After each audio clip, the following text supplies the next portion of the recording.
Welcome back everybody, it's your good pal Nathurow with another video. This time I got some Geography Now, Russia. This one was requested in my comments as well, and it is over 30 minutes long. Ooh, okay, this is going to be a long one. I'm tempted to split it into two parts, but I think I'm just going to watch the whole thing all at once. I mean, Russia's a big country, so it makes sense that it would have to be a long video.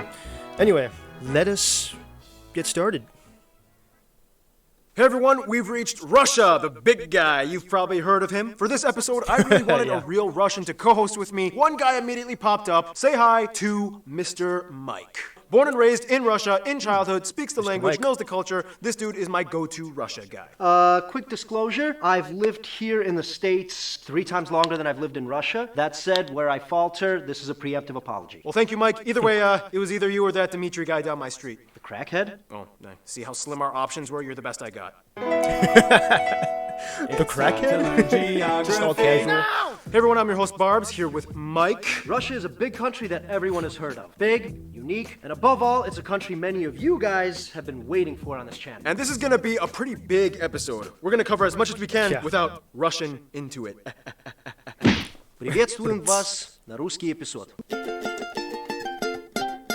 Now, as we all know, by land area, Russia is the largest country on Earth. The country is so big, it's difficult to even get an accurate two-dimensional flat cutout of the nation due to the width of their land straddling a spherical arc on Earth's surface. And with lots of space comes lots of interesting geographical anomalies. Russia is so big that it has about 1/8 of all inhabited land on Earth and almost the same amount of surface area as the entire planet of Pluto. Russia is a transcontinental country that straddles both Eastern Europe and Northern Asia in a larger landmass known as Eurasia. It is often understood that the European part of Russia, where about 77% of the population lives, is everything west of the Ural mountain range, and the remaining 23% live on the east side. At about 6,600 miles or 9,000 kilometers east to west, the country covers 11 time zones and the longest border in the world with 14 different countries. Yes, even North Korea at the very narrow tri-point with China. In addition, they recognize 2 more disputed areas that they border, North Ossetia and Abkhazia, as countries, even though the international community recognizes these areas as part of Georgia.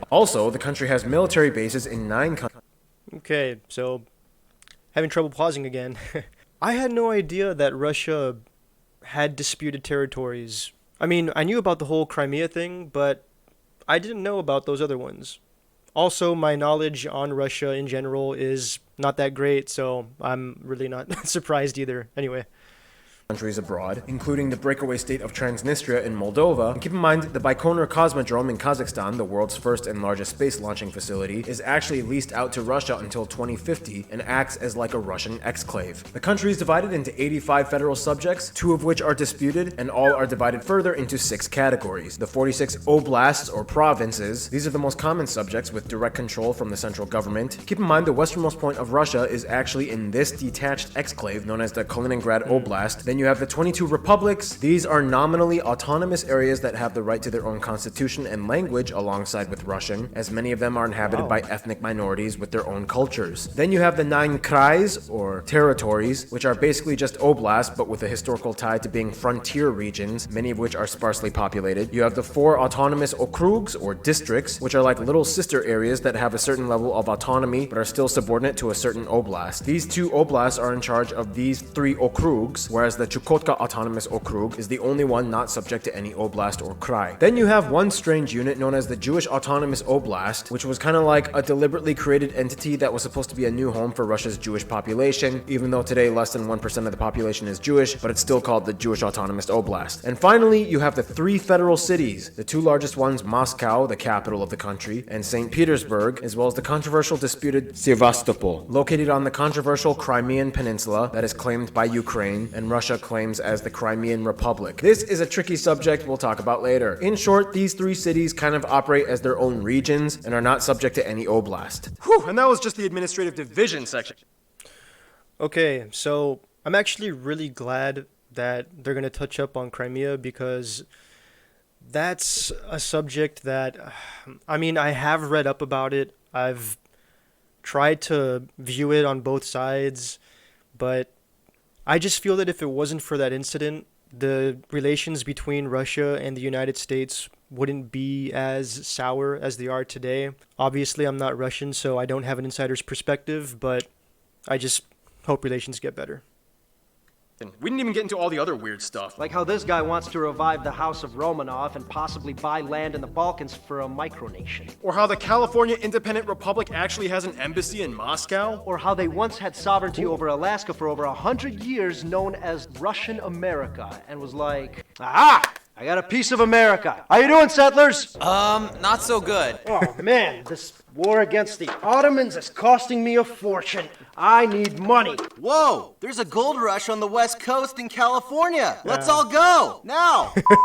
The Americans and the British Canadians might get closer and try to take over. It will cost more to defend my American territory that I don't even pay any attention to. Maybe I should just sell it. Hey, UK, you interested? I've got quite enough Arctic tundra. I think I'm quite all right.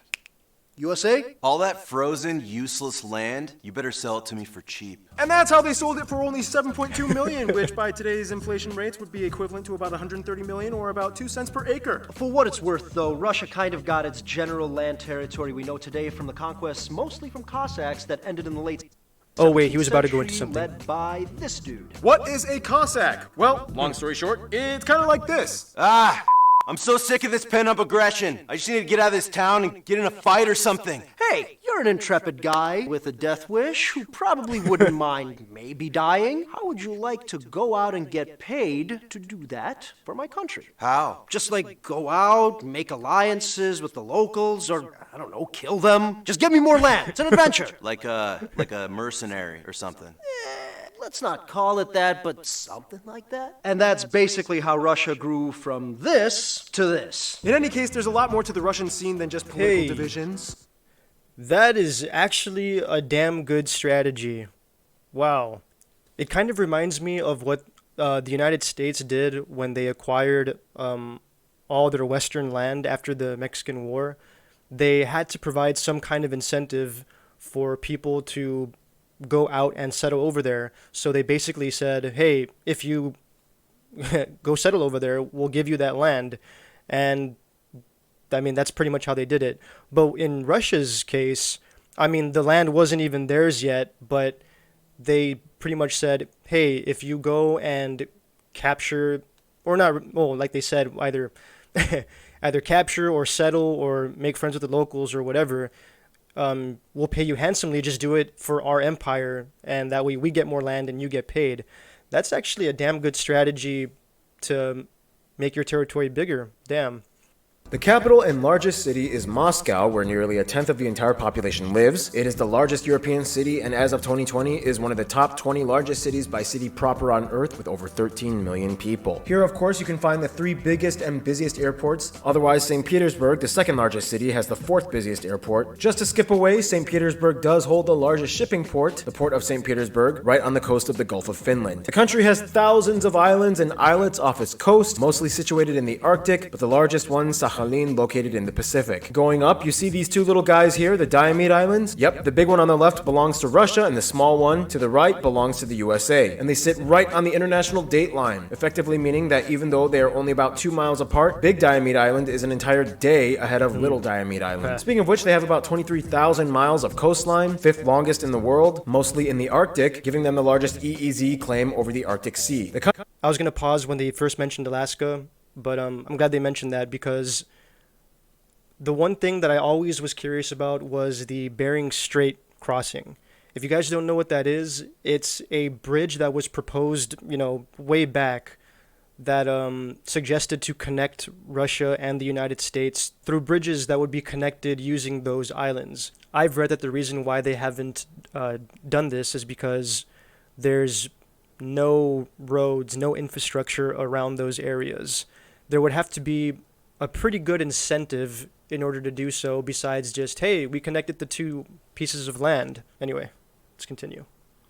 The country has a few territorial disputes. In Asia, you have the Kuril Islands in the east with Japan, where both claim ownership over these islands just off the coast of Hokkaido. In the Caspian Sea, Kazakhstan claims these 3 islands that are currently under Russian control. And finally, you have the most notable dispute that has made all the international headlines recently, Ukraine and the Crimean Peninsula. In the shortest way to summarize, in 2014, Russian troops took over and essentially the entire area was annexed by Russia following a controversial referendum, as most people there are Russian, and voted to secede themselves back to Russia. To this day, the international community does not recognize this referendum as legitimate, but the area is still de facto run by Russia. This means that even further than Crimea, the entire Sea of Azov is also disputed. Otherwise, if you look at the population density map of Russia, most people east of the Urals actually live close to the famed Trans-Siberian Railroad, the longest rail line in the world that traverses the entire country, effectively giving them access to other nations like Mongolia, China, and even further as North Korea. Travel gets even more complicated the further north or east you go. To this day, there are no main highways that reach the furthest eastern subject, the Chukotka Autonomous Okrug, and anyone wishing to go there must fly or probably take an uncharted boat from the other coastal areas along the Pacific. Whew, that was a lot of information. So let's just skip over to the list of notable places. Some of the top places you guys, the Russian geography suggested we mention in the video, include places like Dargov's City of the Dead, Lenin's Mausoleum, Ismailova Kremlin, the Moscow metro stations, Temple of All Religions, Tsar Bell, the Dostoevsky Theater, the Vodka Museum in St. Petersburg, Hotel Ukraina, Bolshoi Zavadsky Island Maze, Freud's Dream Museum, Whalebone Alley, the Sovolki Monastery and Army Base, and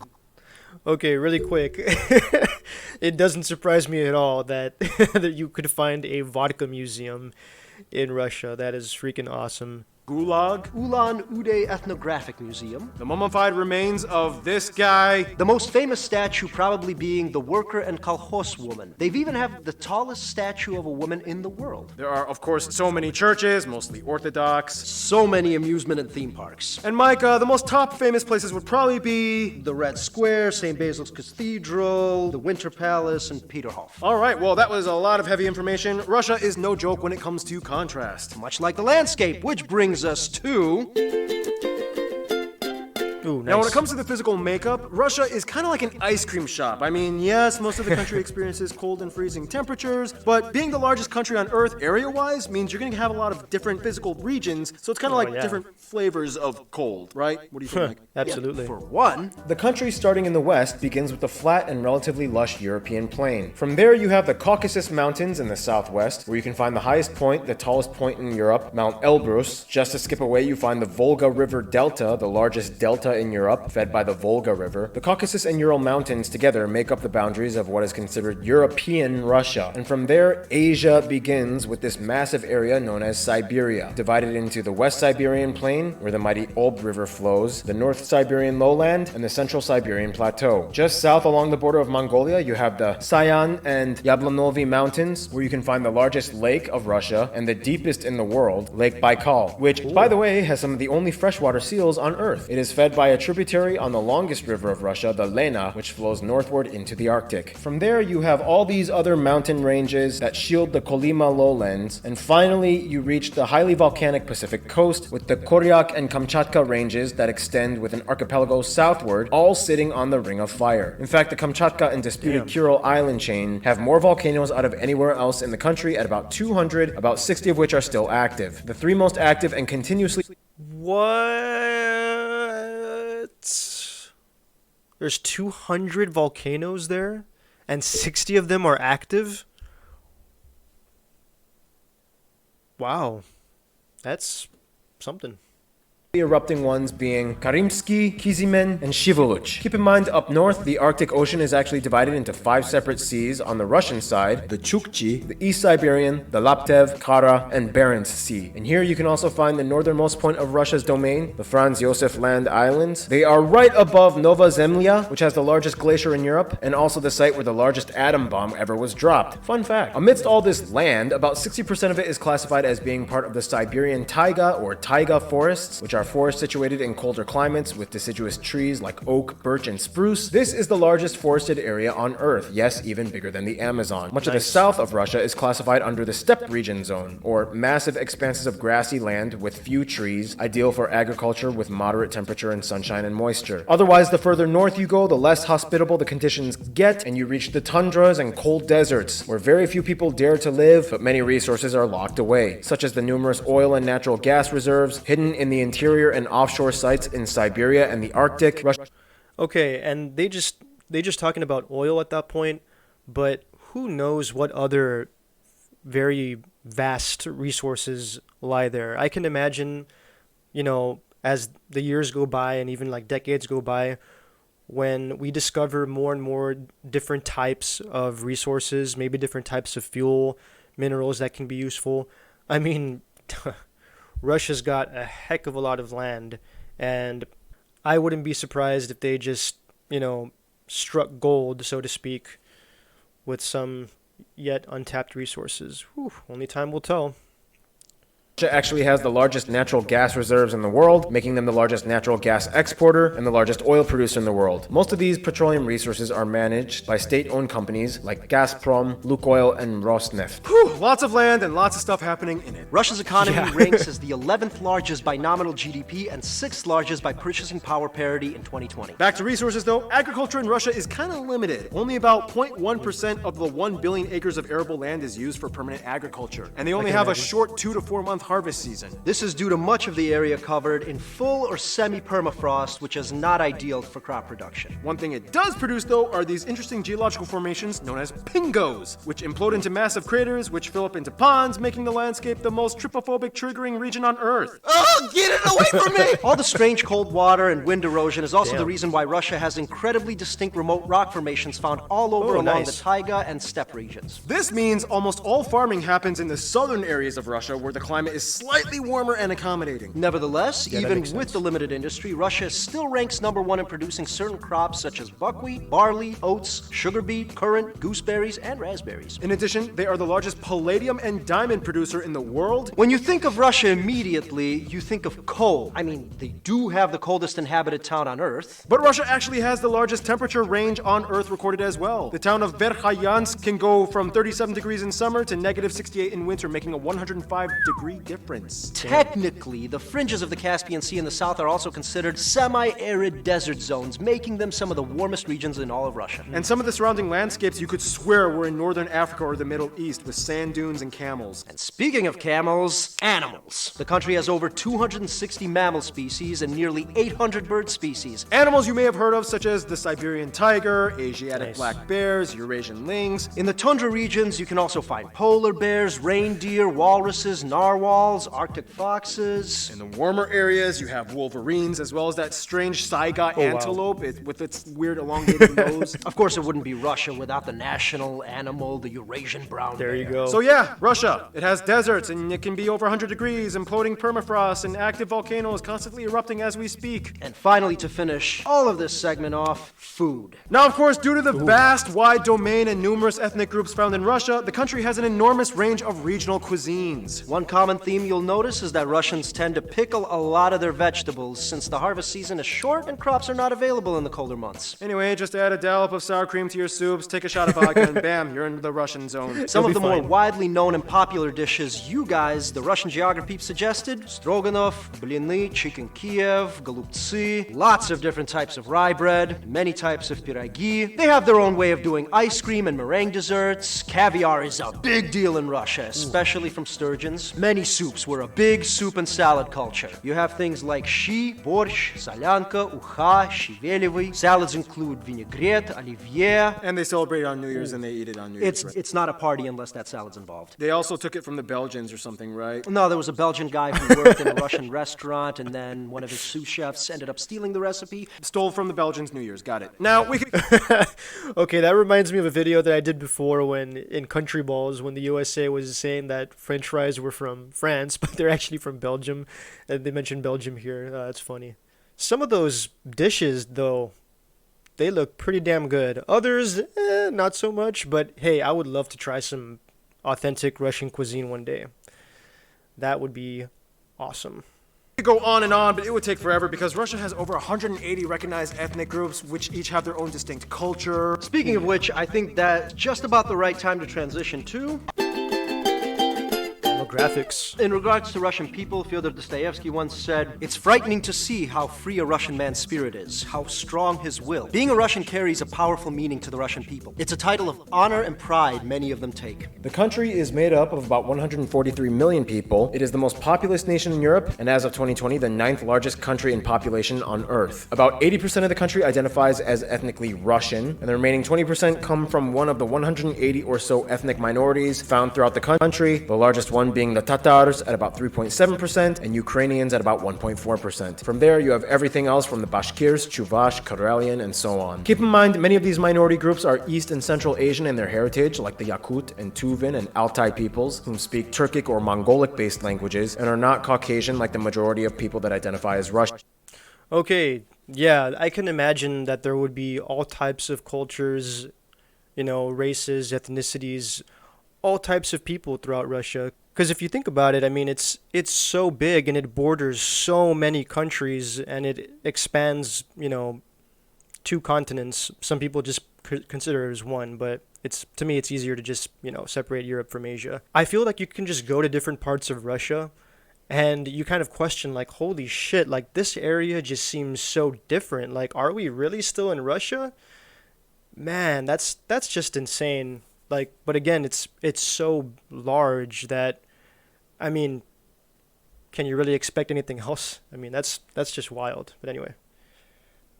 They use the Russian ruble as their currency, they use the types C and F plug outlets, and they drive on the right side of the road. Russian, of course, is the national language. However, the republics are allowed to have their own co-official languages as well. Oh, and speaking of which, Russian cursive is like the most mind-blowing sight to see. Now, with Russia, you have a lot of backstory, but the best way to probably start off is by understanding the Slavs. In Europe, there are 3 main powerhouse ethno-linguistic groups: the Germanic, the Latin, and the Slavic. Slavs are the largest one, and Russians make up the highest population of Slavs. Their roots are documented from Roman times, and they have spread all throughout Eastern, Central, and Southern Europe. With the exception of a few outliers like Poland and Croatia, the majority of Slavs in the world have a background in Orthodox Christianity, which was kind of like a further stemmed thing from the Byzantine Empire. If you don't know what any of that stuff is, basically in like the 4th century, Europe was like, "Oh no, I'm dying! The Germanic people keep attacking. I'm losing money and nobody wants to claim Caesar as divine. Help me, my predominantly Hellenistic Greek-influenced subjects to the east." Good luck.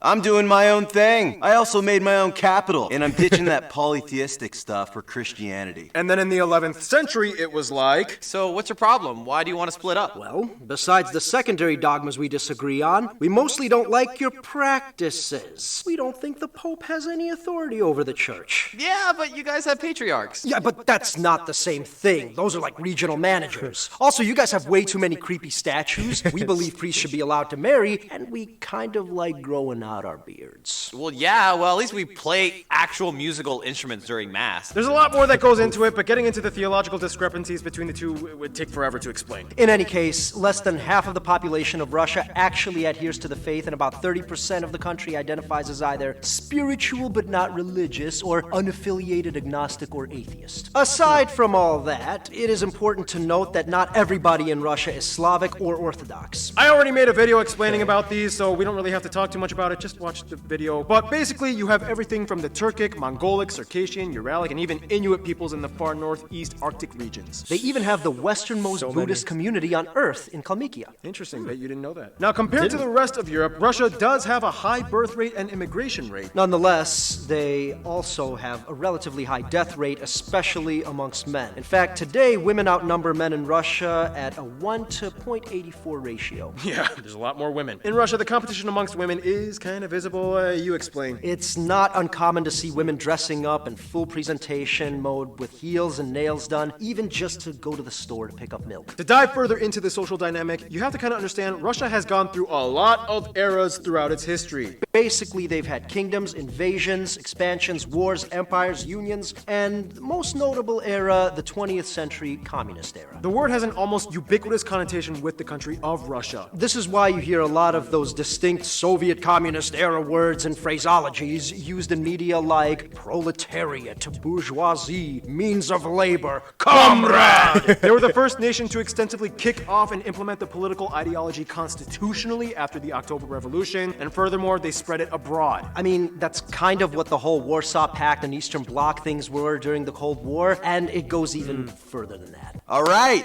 we just destroyed those Nazis. Awesome job, man. You know, Russia, it was really cool working with you. You're all right. Yes, mój drug. It was quite pleasure destroying real enemy. Well, I guess my European friends and I should help Germany set up a free market system, privatize their corporate policy, and stimulate the cash flow through competitiveness to get them back on their feet. No, me and my friends will help set up collective system that mobilizes and encourages proletariat to function efficiently by state regulations with no independent red tape loopholes. Oh, shit. Is this really happening? Da, I believe it is. I take east, you take west. And in the 50s, it was like... I influence north, you influence south. And in the 70s... I support north. I support South. and so on. Which begs the question, what exactly is communism? Although there are many schools of thought and varying definitions, in the shortest way of summarizing, communism is a philosophical, political, social, and economic ideology and movement derived much from the writings of Karl Marx. The ideal ultimate goal is to establish a common ownership and means of production by the people and the state. Or in the simplest form, you don't technically own anything, everyone technically owns everything on paper. But the state gets first dibs and distributes what it deems as most efficient, technically, kind of, but not. It's weird. It's weird. Anywho, after the fall of the Soviet Union in '91, they changed their system of operation. Legislatively, on paper, Russia classifies itself as a federal dominant party, semi-presidential constitutional republic, with an emphasis on a heavily state-run economic model and Russian conservatism as a popular ideology. This party, United Russia, holds about 3/4 of the seats in the Federal Assembly. And it's semi-presidential because the president is head of state, whereas the prime minister is head of government. However, it's a lot more complex than that. Mike, what would you say? So, this is a country that is notoriously known for changing the rules as they play the game. I sort of see it as an oligarchy. Okay, so that being said, let's highlight some of the... Ooh, okay. Okay. That's interesting. So, in case any of you don't know, an oligarchy is basically a system of power to where a small group of people hold all the power. Hence, that's why they were listing off, specific people. Of course, that's heavily argued by a lot of people. So, it's kind of hard to really say what the system is, but hey, we do our best, right? notable cultural traits and accomplishments that Russians are known for. For one, Russians were pioneers in the space race and kicked off the age of space exploration. Here's my buddy Destin from Smarter Everyday talking about it. All right, Paul, if you're going to talk about Russia, you've got to talk about aerospace engineering because they are impressive. It all started back in the day when a Russian visionary named Tsiolkovsky came up with this momentum balance for rockets, which came to be known as the rocket equation. Back in the early days of spaceflight, the Soviet Union kicked off the space race by launching Sputnik, the first satellite in space. Moved forward through the space race, Yuri Gagarin, the first human in space. That was a really big deal. Fast forward to today, and you realize that Russia and the United States are not just collaborating, there's a full-on partnership between the two nations. No matter what political situation is going on the ground, these engineers, NASA and the Russian aerospace industry, they've been working together to make human space exploration possible. The International Space Station, one of the most amazing things ever made by humans, has been a platform for persistent human presence in space since the late 1990s. I love this thing. Also, the Russian Soyuz space... Yeah, before they go into the Soyuz spacecraft, that's the kind of stuff that I want to see between countries. Yes, I do know that, our governments don't always see eye to eye, but, if we can just put those differences aside more often and collaborate in more projects, it'll just be for the better of everybody. I know that's all easier said than done, but hey, it's always good to remain hopeful. Aircraft developed in the early 70s has proven itself to be the workhorse of human spaceflight. This stuff is awesome. Thanks for letting me say that. If you're doing a video about Russia, you have to talk about rockets because Russians are good at rockets. Why don't you have a segment for each country about the rockets that are, I know how you edit, you're gonna cut me off now. You could have a And aside from the space race, there are many discoveries and inventions attributed to Russian innovators. Here's just a few of them that we will put on a full screen montage. They even invented the game Tetris. In fact, their theme song is a Russian folk song called Korobeiniki. Ой, полным-полна моя коробушка есть и ситцы, и парча. This dude Mendeleev also created the earliest form of the periodic table, and some elements are actually named after Russians and Russian places, including the guy himself. They're also the pioneers of stem cell research and numerous surgical procedures like heart and lung transplants. Even amongst the diverse republic areas, there are some universal Russian customs and traits that transcend regional boundaries. All Russians take holidays and festivals very seriously and enjoy their times of celebration. Christmas was effectively brought up to New Year's, and instead of Santa Claus, they have Ded Moroz, basically translates to Grandfather Frost. Later iterations give him a little sidekick, Snegurочка. Otherwise, all over you have other festivals celebrated like these. Women's Day is a huge one. It's a common misconception that Russians are genetically acclimated to the cold. Explain. We just handle the cold better because we bundle up better. But you guys do have that like banya sauna culture, and you guys jump into the ice water a lot, right? Shit. Oh, yeah. In addition, Russians are known for excelling in a range of sports, most notably ice hockey, wrestling, figure skating, and gymnastics. They have consistently ranked high in the Olympics and ranked the #1 medal winners twice for the winter seasons of 1994 and 2014, where they hosted in Sochi. Which has a stream of following controversies. Chess is a huge part of their culture. The game of cold logic rewards cunning and has always spoken to the Russian. Some of the top chess players in the world have come from Russia. The 1830s Romantic era was sort of seen as like the golden age of Russian writing. Some of the top notable authors like Dostoevsky, Tolstoy, Chekhov, given the honor and prestige of Russian literature. Russians have an incredibly long Rolodex of folk music that dates back centuries, And many native instruments are still used to this day, like the bayan accordion, the sviral flute, strings like the domra, guzli, and the most famous of all of them, the triangle-shaped balalaika. every region has their own style of dance. But the most internationally well-known styles probably being the troika and prisyatka. Russians know how to put on a show. The world-renowned Russian ballet has been operating since the late 17th century, and everyone knows that Russians are some of the best circus performers in the world, excelling in acts like juggling, acrobatics, contortion. Russia has many artists spanning across a wide spectrum of genres, movements, and styles. Russia also has a history of animation. It wasn't until 1935 that Soyuz Multfilm, Russia's largest animation studio, was started. We all grew up on this. Ну погоди, спокойной ночи, малыши, Чебурашка, Ежик в тумане. Otherwise, what are some last-minute things you would like to tell us about what it means to be Russian, Mike? Without trying to be dismissive, Russians kind of like to fetishize their own suffering. It's like Russians don't live, they survive, not other things. It's considered weird to smile at people you don't know. Why is that? We don't trust. Okay. That was an interesting line. He said that Russians like to fetishize their own suffering. I mean, I get that Russia has an extensive history of conflict, very much like the United States, but that was just a weird thing to say. Trust you.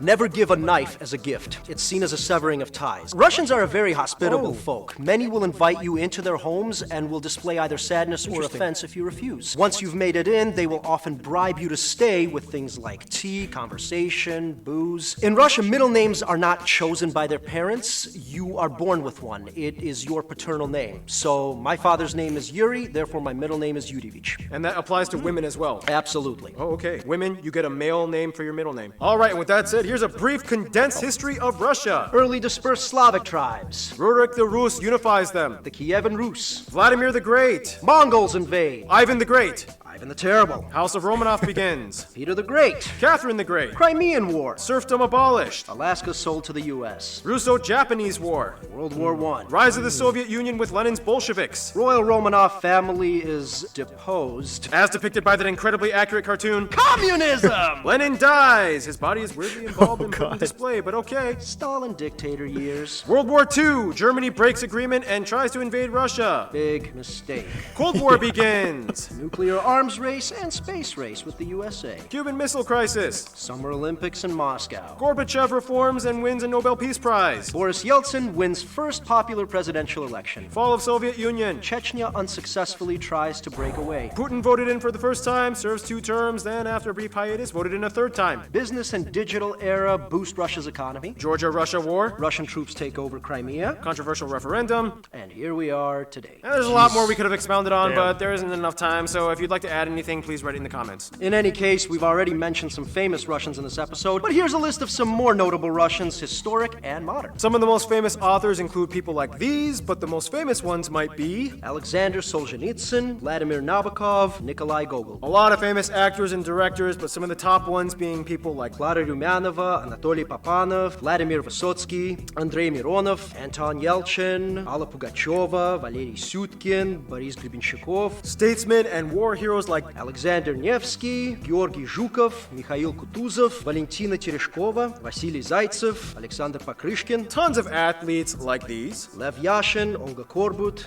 Irina Rodnina. And there's a lot more. Please add them in the comments if we missed any. Yeah, those are just my favorites. As you can see, Russia is not just a country, but almost like its own world in itself. And speaking of the world, that brings us to...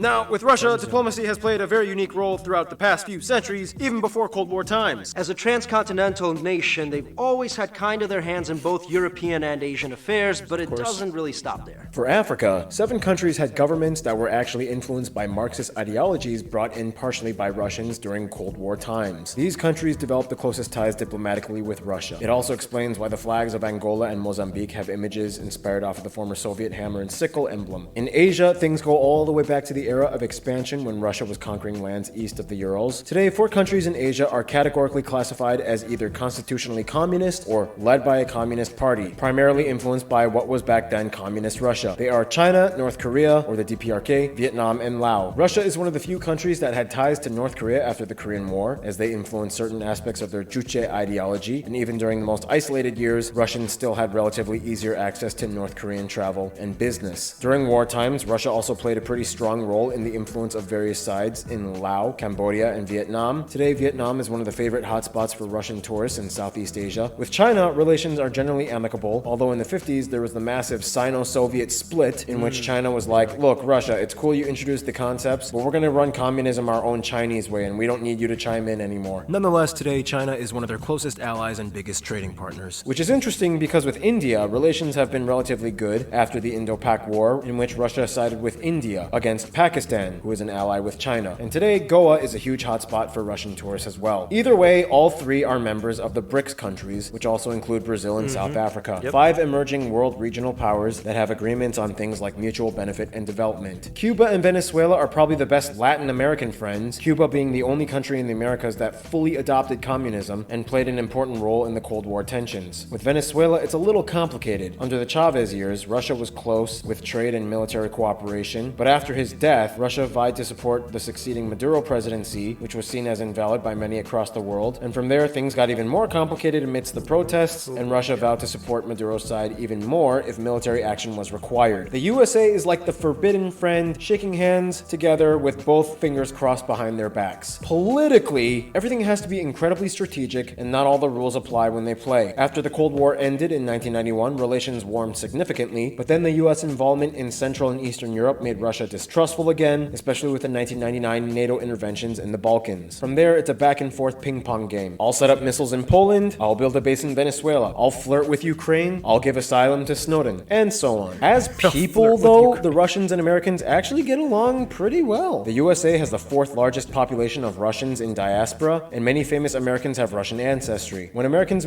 Okay, so I'm actually really happy to see that. It's very important to separate the relations between the governments of 2 countries and its people. I've actually met some people from Russia, and they are some of the nicest people I've ever met. More cooperation between both countries is something I really do hope to see, and hopefully sooner than later. Yeah.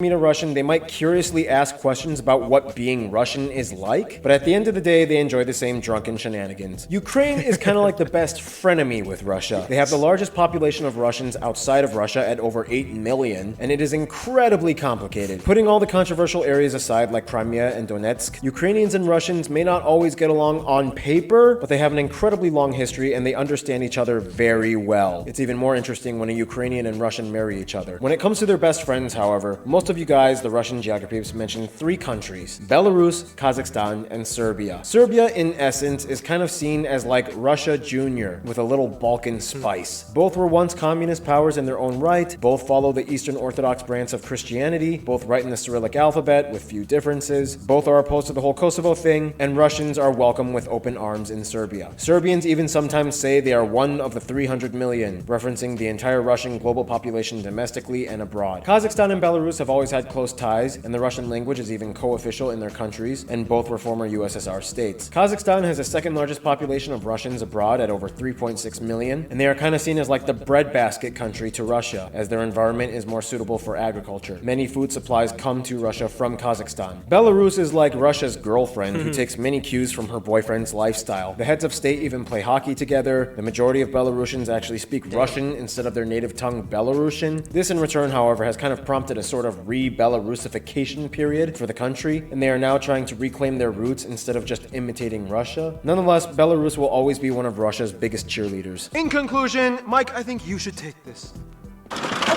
Russia is an old and contradictory country. It's beautiful but scarred, eloquent and clumsy, cunning and simple. Its people are proud but damaged, resilient and defensive. Russians are unique but numerous, and if you should be so lucky to meet one, you'd be hard-pressed to forget them. Stay tuned! Rwanda is coming up next. Hey guys, Art here with me. Just remember, we Very got nice. Geography Now t-shirts and merch going on. We even have these new gym sacks that I just launched on the These website. are awesome. Feel free to support us on Patreon at patreon.com/geographynow, or just subscribe to this channel. Tell your friends about it. Okay, that was Geography Now, Russia. Whew, that was a lot of information to take in. It was all super interesting, from its geography, from all those volcanoes, to the people, to the food, to just the relations between other countries, and oh man. Russia certainly does have a very, very extensive history. There is one thing that I've always been curious about, and I just feel like I have to bring it up, and that's just the Adidas tracksuits. I know they got popular because a lot of, I think, Olympians wore them in the Soviet era especially, but of all the brands to get into, you chose a German one.